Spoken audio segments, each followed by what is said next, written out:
Abatuuze mu zooni ya St Anne Kabowa esangibwa mu ggombolola y'e Lubaga be baguddemu entiisa bwe basanze omulambo gwa David Sempeebwa mutuuze munnaabwe nga gusuuliddwa okumpi n'awaka w'abadde asula. Abatuuze ababadde bagenda ku mirimu gyabwe be bazudde omulambo guno oluvannyuma ne bayita ssentebe w'ekitundu kino ayise poliisi. N'ekirabika tuteebereza nti oba yagudde bugwi mbabbi ababeera mu bitundu byaffe muno ekiro ne bamutemula butemuzi kye tutayinza kumanya. Twadde talina buzibu bwonna mu nsi muno. Tufunye amawulire ag'entiisa nkubiddwa essimu waliwo omuntu eyattiddwa oba yasuulibwa mu kitundu. Tuta obuvunaanyizibwa nga bampise n'entuukayo n'endaba omuge. Abooluganda batubuulidde ng'omuntu waabwe bwe yali yabula era nga babadde bamunoonya entakera wabula bagenze okulaba ng'ate gwe mulambo oguzuuliddwa mu kitundu kyabwe.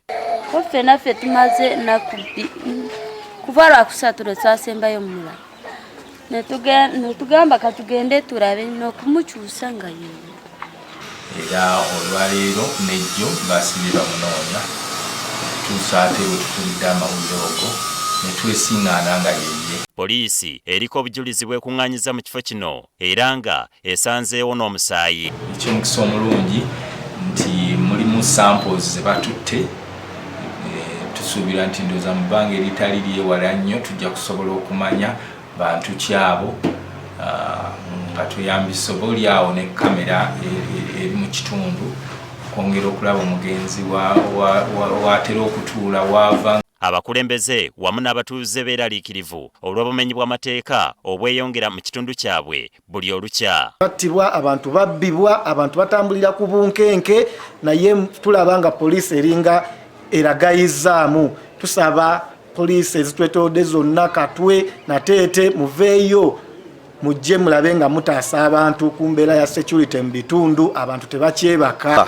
Etwongeremu obukuumi security nga ffe ba security abakuuma ekyalo tuba twetaaga obukuumi ne tubeera ne security ne tukwata ababbi abo baleme tusuulira abasirikale tukwataganire wamu nga defense b'ekyalo tubeere ne poliisi tugaŋŋaŋa ababbi abo. Amyuka omwogezi wa poliisi mu Kampala n'emiriraano Luke Oweyesigire ayogedde ku ttemu lino.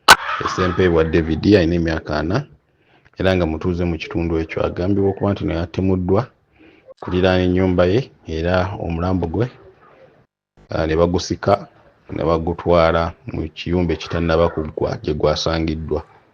Kunoonyereza kukyagenda mu maaso naye nga gwasobodde okutwalibwa mu ggwanika e Mulago okugwekebejja. Oluvannyuma omulambo gutwaliddwa mu ggwanika e Mulago okwongera okwekebejjebwa.